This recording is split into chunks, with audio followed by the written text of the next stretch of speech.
Salamlayıram sizə əziz müəllimlər və abituriyentlər. Növbəti təhlil edəcəyim əsər Seyid Əzim Şirvani yaradıcılığından Qışqıl müxəmməsi olacaq.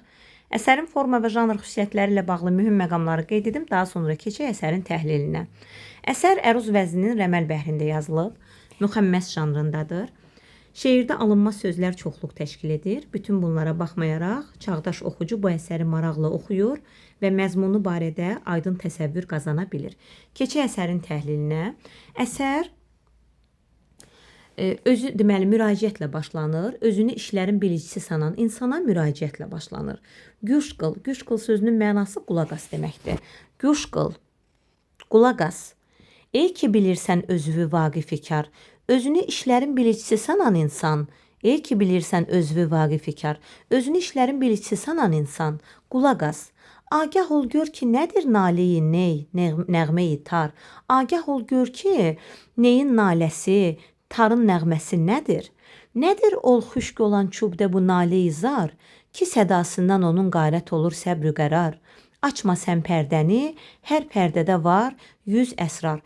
Xüşk sözünün mənası quru deməkdir, çub isə çubuq deməkdir. Quru çubuq, yəni burada quru çubuq deyəndə ney nəzərdə tutulur? Deyir, o quru çubuqda bu xəstə naləsi nədir ki, onun sədasından səbri qərarımız yoxa çıxır. Pərdəni açma, açma sən pərdəni, hər pərdədə var 100 əsrar. Əsrar sözünün mənası sir deməkdir. Daha sonra qoymaz ol tari müğənni niyə ağuşindən? Ağuşindən yəni qucağından. Deməli o müğənni niyə ağuşundan tarı qoymaz? Düşməz ol xanəbərandazilərin duşindən. Xanəbərandaz ev yıxan deməkdir. Burada müsbət mənada işlənib. O müğənni niyə ağuşundan tarı qoymaz? O səsi ilə adamın evini yıxan çiynindən düşməz. Huş ilə güş edə hər kimsə gedər huşindən, hər kimsədir ağlı ilə qulaq assa ağlı gedər. Pəmbəyi qəfləti çəksən dəxi can güşindən. Qəflət pambığını qulağından çıxar ki, ta ki əsrar-i nihanə olasan bərxurdar. Gizli sirlərdən xəbərdar olasan. Əsrar-i nihan, gizli sir, bərxurdar, xəbərdar olmaq. Pəmbəyi qəflət, qəflət pambığı. Qəflət pambığını deyir qulağından çıxar ki, gizli sirlərdəndir, xəbərdar olasan. Tut bərabər dəmi İsa'ya müğənni dəmini. Qılıb ehya özvü seyr elə ruh aləmini. Tut bərabər dəmi İsa'ya müğənni dəmini dedikdə, müğənninin nəfəsini İsa'nın nəfəsinə bərabər tut. Qılıb ehya özünü seyr elə ruh aləmini, özünü canlandırıb deyir, ruh aləmini seyr elə. Burada İsa Peyğəmbərin adını çəkməklə şair öz fikirlərini əsaslandırmaq üçün İsa Peyğəmbərlə bağlı dini rəvayətə müraciət edir. Belə ki, rəvayətə görə İsa Peyğəmbərin nəfəsində ölmüş insanı həyata qaytarmaq qüdrəti varmış. Ona görə də İsa Peyğəmbərə müraciət edib şair. Ziri qəm olma, eşit nəğməyi zili bəmini, çəkmə aqil sənə gəl dəhri müxalif qəmini. Ziri qəm olma dedikdə, qəmin əsiri olma, nəğmənin zilini və bəmini eşit. Çəkmə aqil sənə gəl dəhri müxalif qəmini, yəni əgər aqil insansansa, o biri dünyanın qəmini çəkmə. Çəkmə aqil sənə gəl dəhri müxalif, yəni o biri dünyanın qəmi nəzərdə tutulur. Şurə gəl, nəğmə ilə çək qəmi dünyaya həsar. Şurə gəl deyəndə, yəni cuşa gəl, həvəsə gəl. Nəğmə ilə çək qəmi dünyaya həsar, yəni nəğmə ilə dünya qəminə hasar çək demək istəyir. Daha sonra musiqi məclisinin əhli gərək əhli bəsər. Musiqi məclisinin əhalisini əhli bəsər, yəni görən, anlayan, bilən insanlar olsun. Musiqi məclisinin əhalisi gərək bilən, anlayan insanlar olsun. Ta görə pərdəyi əsrarda 100 nəqşi süvər. Gizli pərdədə 100 naxış və bəzəkləri görsün. Kim ki zövq əhli deyil, anı hesab eylə həcər. Kim kidir zövq əhli deyil, onu daş hesab eylə.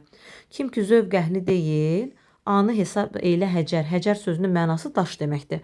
Kim ki zövq əhli deyil, onu deyir daşa bərabər tut.